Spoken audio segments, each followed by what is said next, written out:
So, ngayong umaga, inagahan kong bumangon para makapagluto ng French toast, almusal ng mga bata. Naglagay ako ng eggs, milk, sugar, and cinnamon. At doon ko nilubog yung tinapay, and then tsaka ko niluto.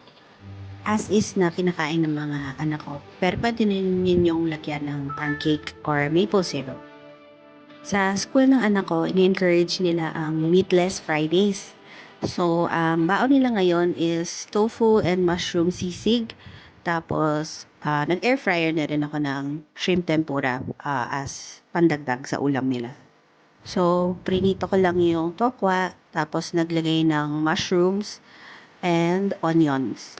Tapos, ginawa ko yung sauce, katulad nung nakikita natin sa ibang videos, yung may mayonnaise, liver spread, dapat Knorr seasonings, kaso wala ako, so oyster sauce and soy sauce muna nalagay ko. And then, paminta. So, medyo thick yata yung nagawa ko, pero yan yung hinalo ko dun sa tokwa, mushrooms, and onions. Sana magustuhan ng mga kids. Di ko na na-record yung last part, mga baonan nila. Pero yun lang. Bye!